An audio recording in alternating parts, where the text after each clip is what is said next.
अच्छा, पिछली क्लास में मैंने एक्सरसाइज करने के लिए बोली थी होमवर्क में, तो कुछ डाउट आए होंगे, है ना। क्वेश्चन नंबर 4 5 ये सब मैं बता दूंगा, ठीक है। इन सबको जितने भी क्वेश्चन हैं बाद में डिस्कस करेंगे। अभी तक यूक्लिड डिवीजन एल्गोरिथम पढ़ लिया है।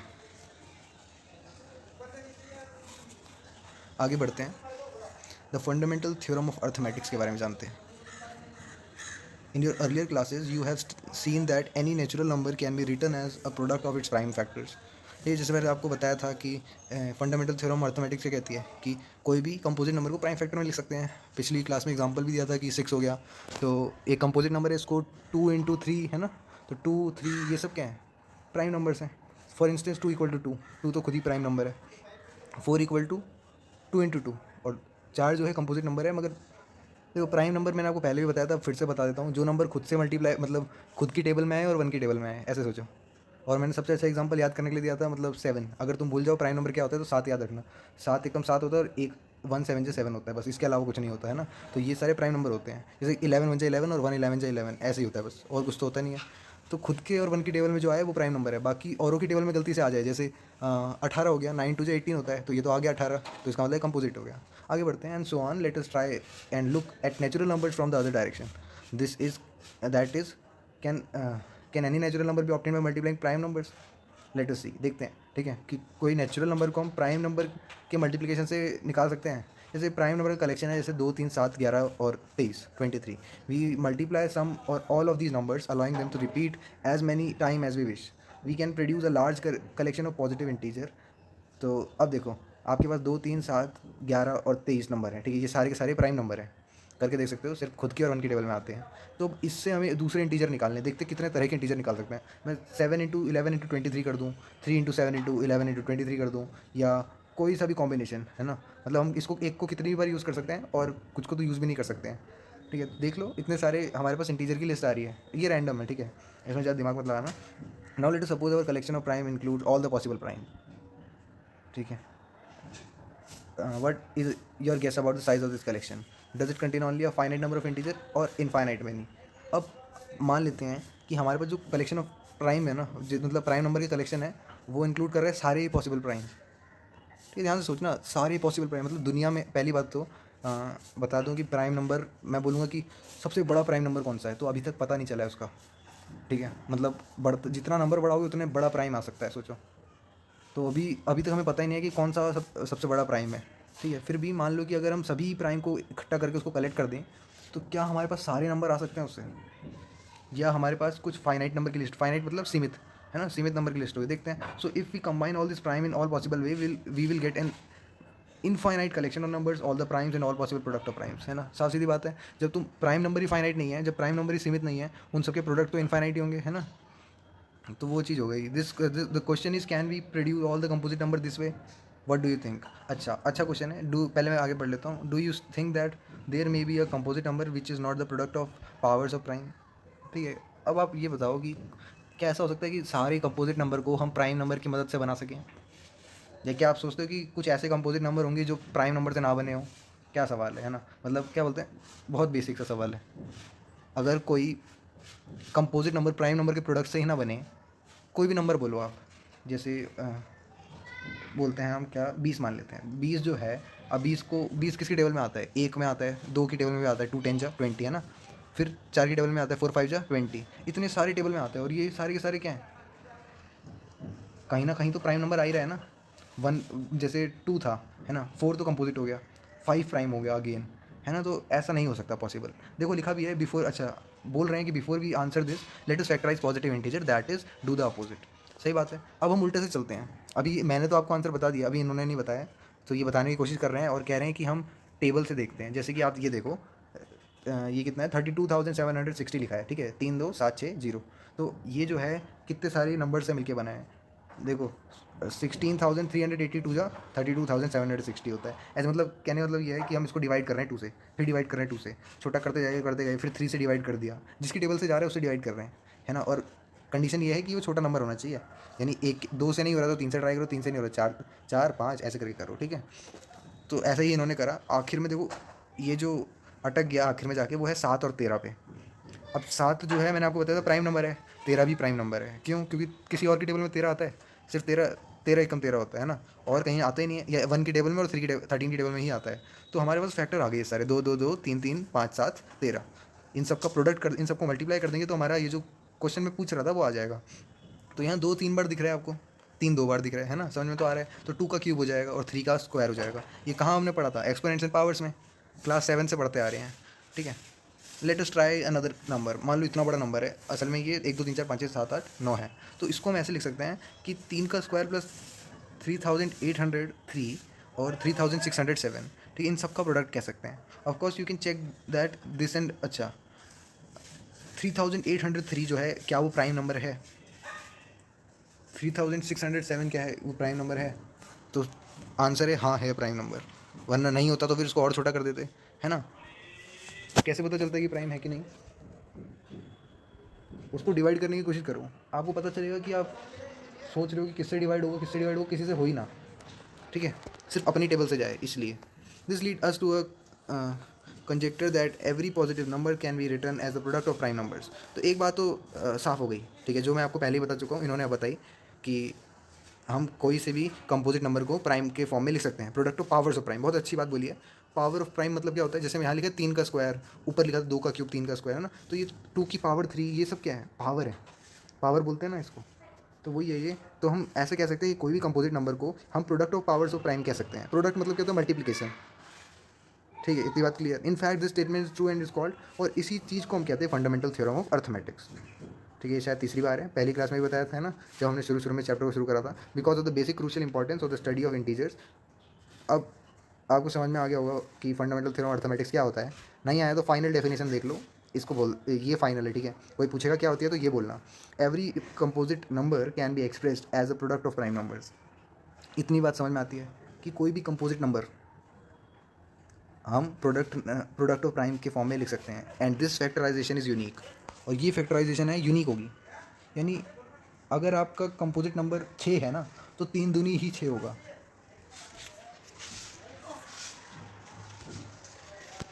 And this factorisation is unique apart from the order in which the prime factor occur, है ना। तो जब अगर मैंने 6 बोल दिया तो 3 दूनी 6 होता है, 2 3 6 होता है। तो बात तो एक ही है ना, घुमा फिरा के। इसलिए कह रहे हैं ऑर्डर मैटर नहीं करता। आप दो दोस्तों को आगे पीछे लगाओ, पीछे आगे लगाओ, बात एक ही है, ठीक है। आगे बढ़ते हैं। अब बात हो रही है हमारे पास गॉस की। गॉस आगे भी आता है फिजिक्स में, ठीक है। अभी भी देख लेते हैं कि गॉस थे कौन। An equivalent version of theorem 1.2 was probably first recorded as proposition 14 of book 9 in Euclid Elements before it came to be known as fundamental theorem of arithmetics, ठीक है। फंडामेंटल थ्योरम ऑफ अर्थमेटिक्स बाद में नाम पड़ा जब Euclid element वाली book में उसका नाम छपा है ना। However the first correct proof was given by Carl Friedrich Gauss in his Disquisitiones Arithmeticae, ठीक है। ये सब नाम है, याद करने की ज़रूरत नहीं है। उन्होंने बोला कि इसका प्रूफ जो है ये हमारे गॉस सर ने पहले ही बता दिया था, ठीक है, छपने से पहले ही बता दिया था अपनी किताब में। Carl Friedrich Gauss is often referred as a prince of mathematics, ठीक है। कोई पूछता है ना कभी ये सारी चीज़ें, देखो अगर आप खुद ही सोचो कि जब किसी को हम प्रिंस ऑफ मैथमेटिक्सियन बोल रहे हैं तो इसका मतलब उसने बहुत कुछ करा होगा, ठीक है। ये तो उनमें से एक चीज़ है जो इस चैप्टर से लग रही, मतलब इस चैप्टर से रिलेट कर रही है ना। बहुत काम करा है इन्होंने, इसलिए इनको प्रिंस ऑफ मैथमेटिशियन बोलते हैं। यानी गणितज्ञों का भी वो प्रिंस तो आपको पता ही क्या होता है ना। And is considered one of the 3 greatest mathematician of all time. तो सारी दुनिया में जितने 3 जो ग्रेटेस्ट मैथमेटिशियन है ना, उनमें से एक ही आते हैं, ठीक है। 3 में मेरे को नाम तो याद नहीं है, क्या पता रामानुजन भी हो इनमें से, ठीक है। अलॉन्ग विद आर्किमिडीज, अच्छा नहीं है, ठीक है। आर्किमिडीज एंड न्यूटन है। तो न्यूटन एक मैथमेटिशियन भी थे, आर्किमिडीज भी थे, मेरे को नहीं पता था, ठीक है। तो ध्यान रखना, कभी पूछा जाएगा कि मैथमेटिशियन ग्रेट ऑल टाइम के मैथमेटिशियन कौन होंगे, रामानुजन का अलग ही केस है ना। तो आर्किमिडीज, न्यूटन और गॉस, ये तीनों हैं greatest mathematician. He has made fundamental contribution in both mathematics and science. हाँ, साइंस में भी इनका कॉन्ट्रीब्यूशन है, मैथमेटिक्स में तो है ही, ठीक है। The fundamental theorem of arithmetics says that every composite number can be factorise as product of prime. Actually it says more. इतनी बात तो हमें समझ में आ गई कि कंपोजिट नंबर को हम प्राइम नंबर के प्रोडक्ट में कर सकते हैं, मगर ये और कुछ भी कहता है। क्या कहता है? It says that given any composite number can be factorise as a product of primes in a unique way. बहुत अच्छी बात बोली है। यूनिक वे मतलब जैसे हमारे आधार कार्ड का नंबर है, जो हमारे आधार कार्ड का नंबर होगा वो हमारा ही वाला होगा ना, तो वो यूनिक वे है, वो चेंज नहीं हो सकता। थोड़ा आधार कार्ड में तो आगे पीछे हो गया तो चेंज हो गया, मगर मल्टीप्लिकेशन में तो बात एक ही होती है ना। 3 दूनी 6 होता है या 2 तिया भी 6 होता है। तो कहने का मतलब है कि जो फैक्टराइज होगा ना कोई नंबर, वो यूनिक होगा। मैटर ऑर्डर मैटर नहीं करता, except for the order in which the prime occur, ठीक है। आप 2 को पहले लिखो, 3 को पहले लिखो, मल्टीप्लाई में सब बात बराबर है, प्लस में भी सब बात बराबर है। है ना, 2 + 3 5, 3 + 2 5, that is given any composite number there is one and only one way to write a product of primes. एक बात तो समझ में आ गई कि कोई भी कंपोजिट नंबर है उसको हम एक ही तरीके से लिख सकते हैं प्राइम के प्रोडक्ट में, ठीक है। जैसे देखो यहाँ एग्जांपल दे रखा है 2 × 3 × 5 × 7, 3 × 5 × 7 × 2, यानी 3 2 2 3 5 7 नंबर वही रहेंगे, आगे पीछे कर लो बात एक ही है, मतलब इनको मल्टीप्लाई करने पे सेम आंसर आने वाला है, ठीक है। तो ये यूनिक ही कहलाएगा। Any other possible order in which these prime are written, this fact is also stated in the following form, the prime factorisation natural number is unique except for the order of its factors. सब बात है, जब multiply करके एक ही composite number बनना है तो unique तो हो गई, ऑर्डर जो मैटर नहीं कर रहा है ना। In general given a composite number x, हाँ अब ये चीज़ ध्यान से इस पैराग्राफ को देख लो, 3 लाइनें लिखी हैं, बोलने की कंपोजिट नंबर एक्स है, अगर उसके फैक्टर्स जो हैं प्राइम फैक्टर जो हैं वो P1 P2 Pn तक जा रहे हैं, तो और ये P1 P2 ये सब क्या है, प्राइम्स हैं। देखो जैसे 2 3 5 7 है ना, तो 2 अलग है 3 अलग है, तो 2 को मैंने P1 कह दिया, 3 को P2 कह दिया, ऐसा कुछ है ना। इन असेंडिंग ऑर्डर ध्यान देना, इसका मतलब P1 छोटा रहेगा P2 से, जैसे कि 2 छोटा रहेगा 3 से, 3 छोटा रहेगा 5 से, ऐसे।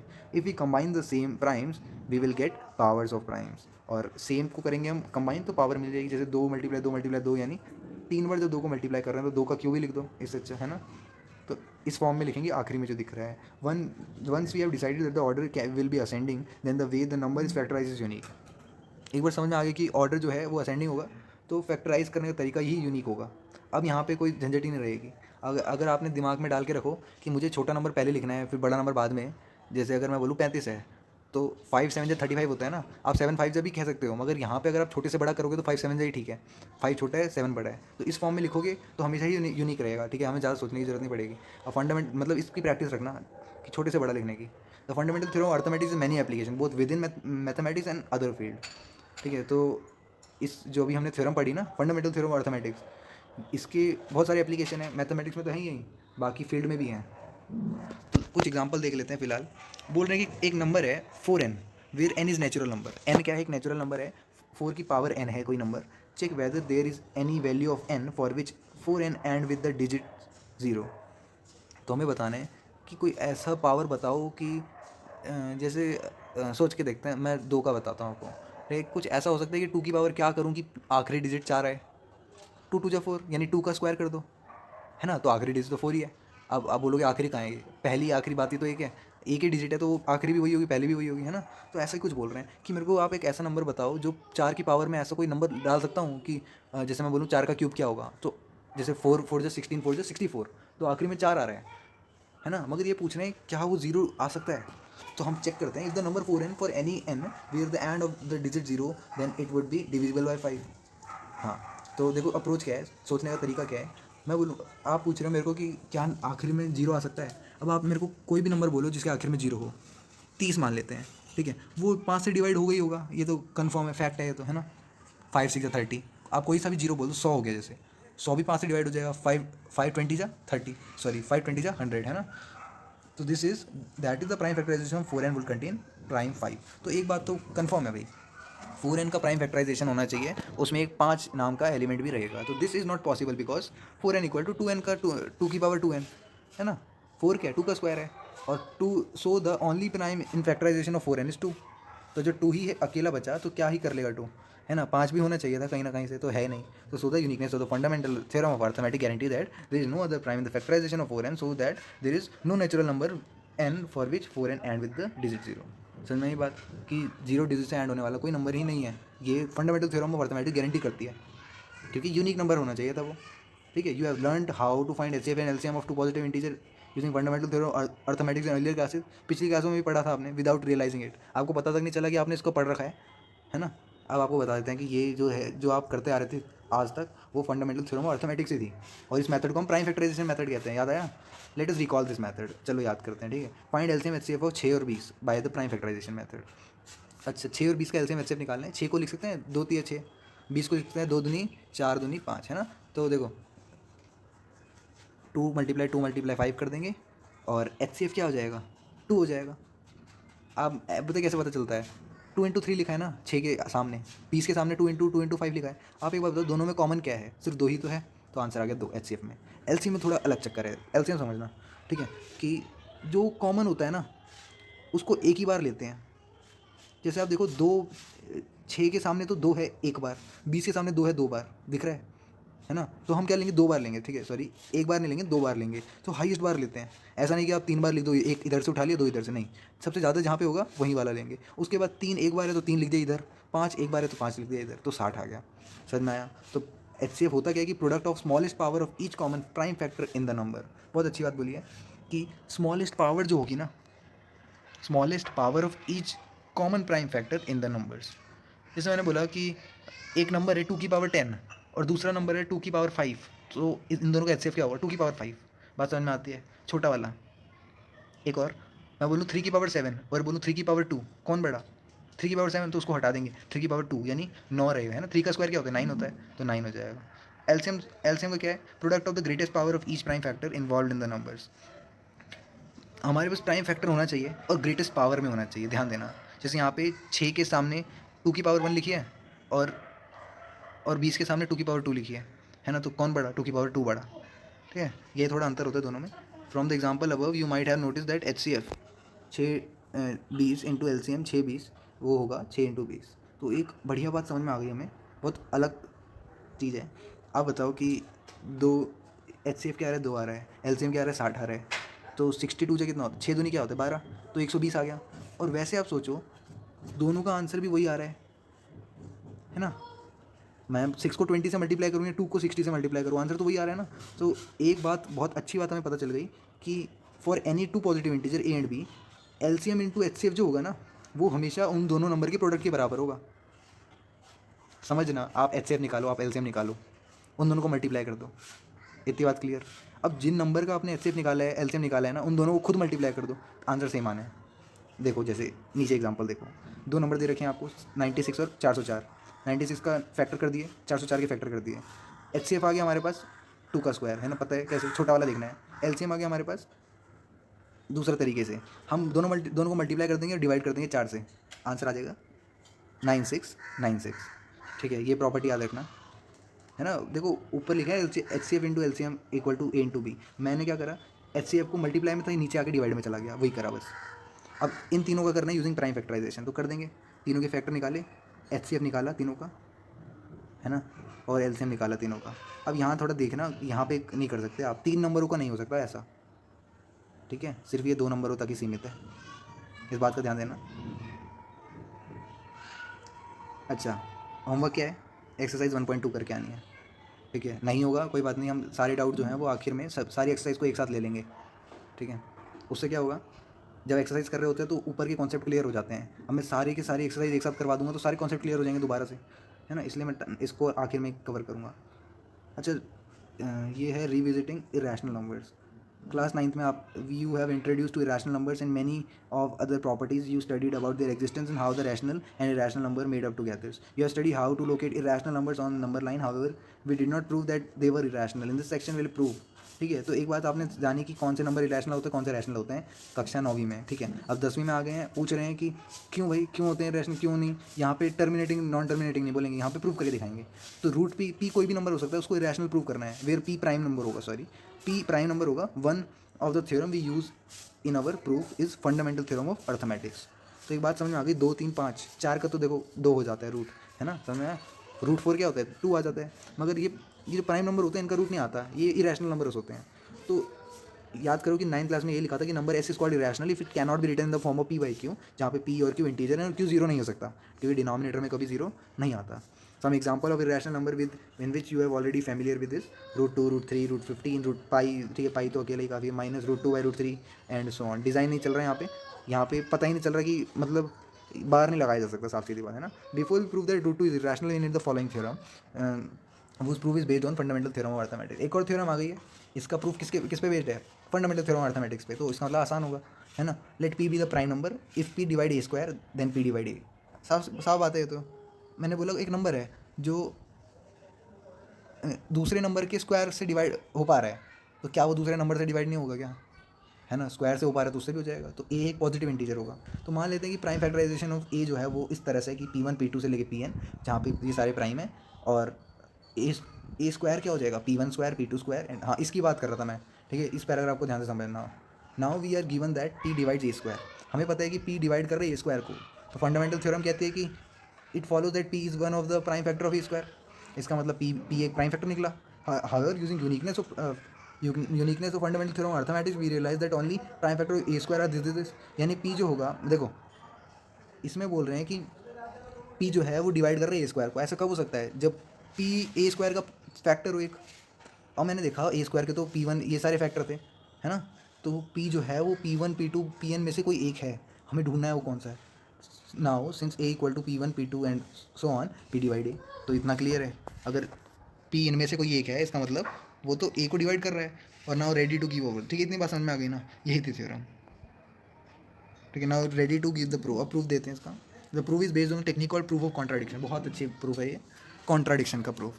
यानी एक एक चीज़ को समझाने के लिए झूठ का मतलब झूठ को गलत बताना, है ना। मतलब ऐसा नहीं हो सकता कि देखो आप बोल रहे हो उजाला हो रहा है ना, मैंने बोला कि भाई अभी तो सूरज डूब रखा है, उजाला कैसे, है ना। ऐसा कुछ है, मैं दिखा देता हूँ आपको, है ना। इधर एग्जांपल आप खुद रिलेट कर लेना। रूट टू को इरेशनल प्रूव करना है, थ्योरम है ये।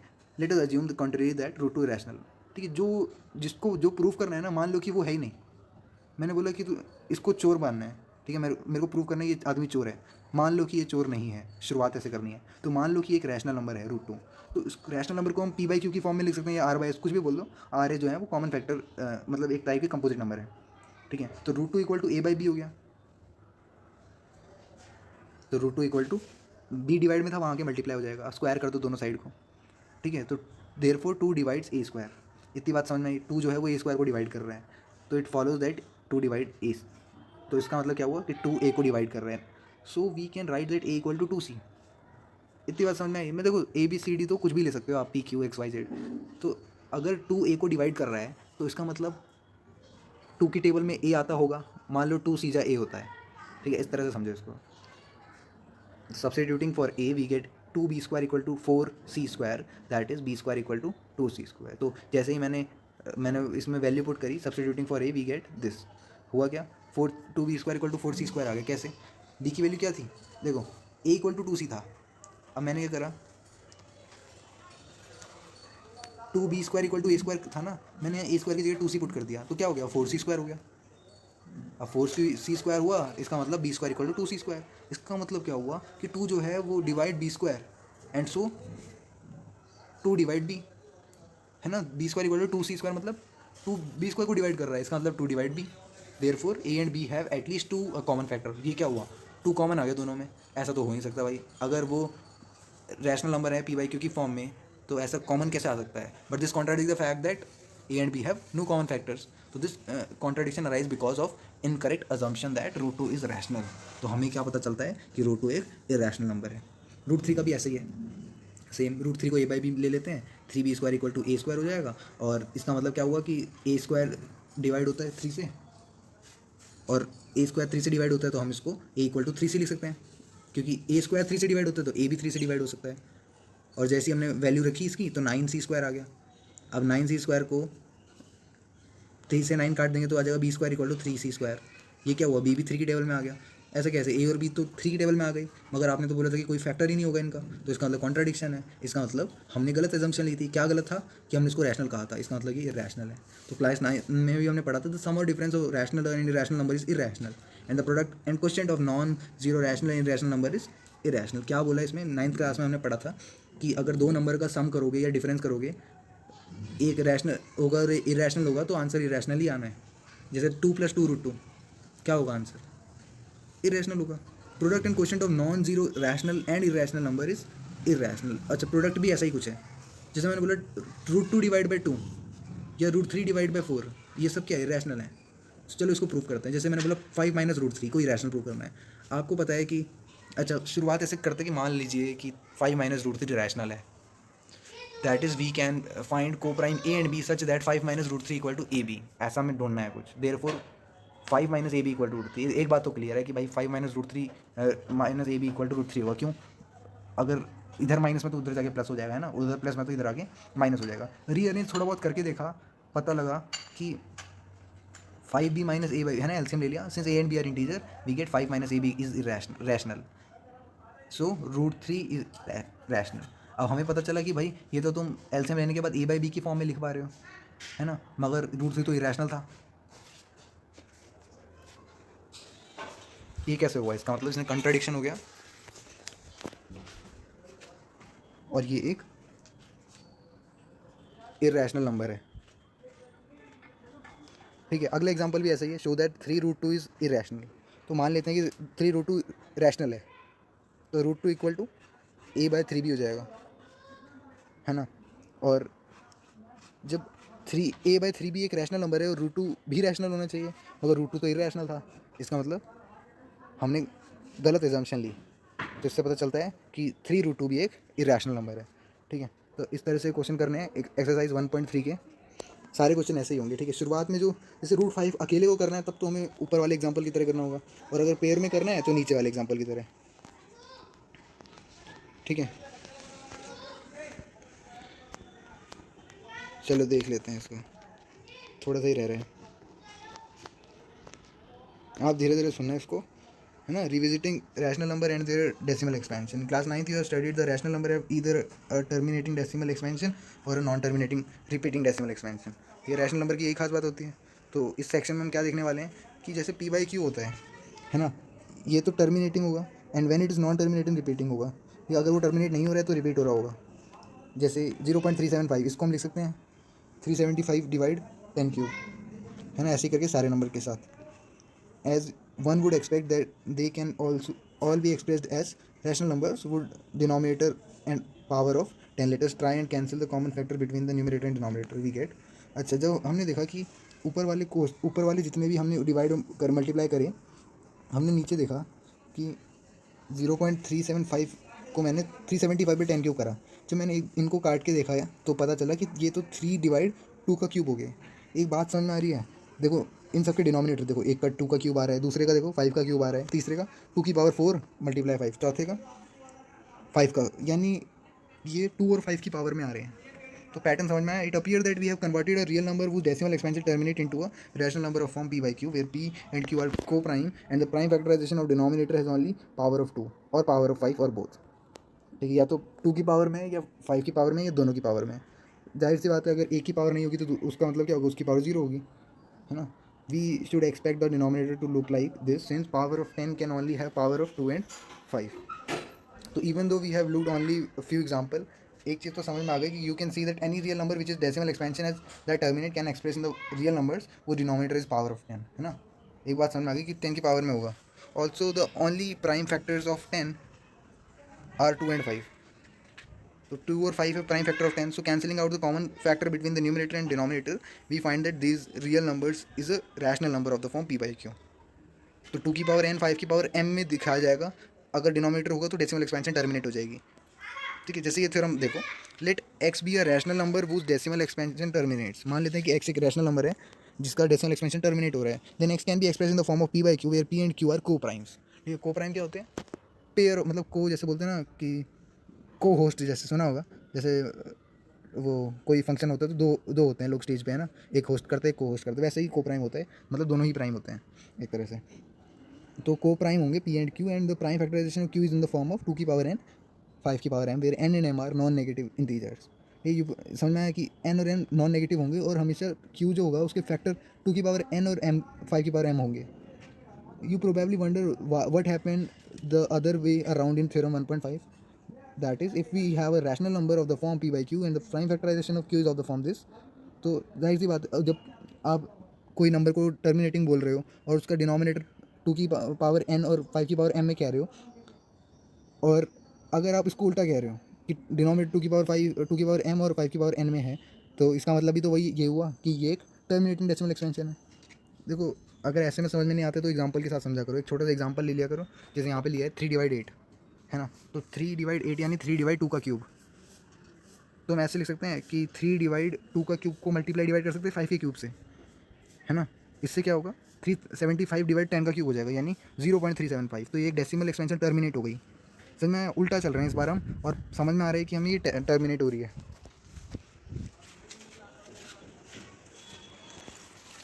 ऐसे ही सारे एग्जाम्पल हैं। ठीक है, so the example shown us how we convert a rational number of the form p/q where q is of the form this and the equivalent rational number of b की power जो होगी वो 10 होगी। ठीक है, there were the decimal expansion of such rational numbers are terminates. Let us write down the result. अब result लिख देते हैं। देखिए वही चीज़ है, उसको उल्टे उल्टे तरीके से बोला है कि एक्स अगर पी बाई क्यू की फॉर्म में है और अगर क्यू जो है वो 2 की पावर n और 5 की पावर m में है और नॉन नेगेटिव है, तो एक्स जो होगा उस एक्स की डेसिमल एक्सपेंशन टर्मिनेट हो जाएगी। ठीक है, we are now ready to move into on the rational numbers whose decimal expansion are non terminating and recurring. Once again let us look at chapter 1। देखो 1/7 आपको याद आ रहा होगा, 9th क्लास में करने के लिए भी मिला था आपको कि मेरे को 7 को डिवाइड करके दिखाओ 1 से, तो बहुत आगे जाके पता चला था कि ये कहीं ना कहीं रुक रहा है ना। तो हेयर रिमाइंडर्स आर 2, 3, 6, ये सब रिमाइंडर हैं और डिविजर्स आते हैं। Notice that the denominator here 7 is clearly not of the form 2 की पावर n 5 की power m, therefore the theorem know that this have a terminating decimal expansion, hence 0 will not shown up as the remainder. एक बात तो समझ में आ गई कि 7 जो है वो एक ना वो 2 की पावर में आ सकता है ना 5 की पावर में आ सकता है। इसका मतलब ये कभी ख़त्म ही नहीं होगा, रिपीट हो सकता है क्योंकि रैशनल है तो वो रैशनल नंबर ही, तो रिपीट तो हो गई। ठीक है, तो 142857 जो है वो रिपीट होता रहता है, 142857 142857 यानी बार लगा दो इसके ऊपर, है ना। तो हम क्या कह सकते हैं इससे कि x equal to p by q की फॉर्म में है और p और q को प्राइम है, तो अगर एक रैशनल नंबर है उसका प्राइम फैक्टराइजेशन में q जो है वो 2 की पावर n और 5 की पावर m में नहीं लिखा जा सकता, तो इसका मतलब ये है कि x की डेसिमल एक्सपेंशन नॉन टर्मिनेटिंग होगी और रिपीटिंग होगी फॉर श्योर, यानी होगी ही होगी। यानी एक देखो रैशनल नंबर दो तरीके के ही होते हैं, या तो रुक जाते हैं या अगर नहीं रुक पा रहे हैं तो वो रिपीट हो रहे होते हैं। ठीक है, तो रुक गए तो डिनोमिनेटर में 2 की पावर n और 5 की पावर m है, नहीं रुके तो डिनोमिनेटर में इनके अलावा फैक्टर हो रहे हैं। समझ में आया इतनी बात? अब इन सबको एक्सपैंड करके देखना है और आपको बताना है कि ये इनकी डेसिमल एक्सपेंशन टर्मिनेटिंग है नॉन टर्मिनेटिंग है। ऐसे ही आपको सेकंड थर्ड क्वेश्चन भी ट्राई करना है। ठीक है, नेक्स्ट क्लास में हम क्या करेंगे, अच्छा ये होमवर्क है, ठीक है, एक्सरसाइज 1.4 भी होमवर्क है, 1.3 भी होमवर्क थी, मैं बताना भूल गया होगा अगर तो। ठीक है, ये 1.3 भी होमवर्क थी। तो करना क्या है आपको, ये सारी एक्सरसाइज को ट्राई करना है, ऐसा नहीं है कॉपी में लिखना है, पूरा का पूरा समझना है। ठीक है, आ रहा है समझ में, अच्छी बात है, अगर याद रख पा रहे हो वैसे लिख के ही करना, सारे मत लिखना। और फिर हम क्या करेंगे नेक्स्ट क्लास में समरी डिस्कस करेंगे और सारे क्वेश्चन आंसर एक साथ डिस्कस कर लेंगे और ये चैप्टर वहीं पे रैप अप हो जाएगा। ठीक है, तो होमवर्क क्या है, ये सारी एक्सरसाइज करनी है।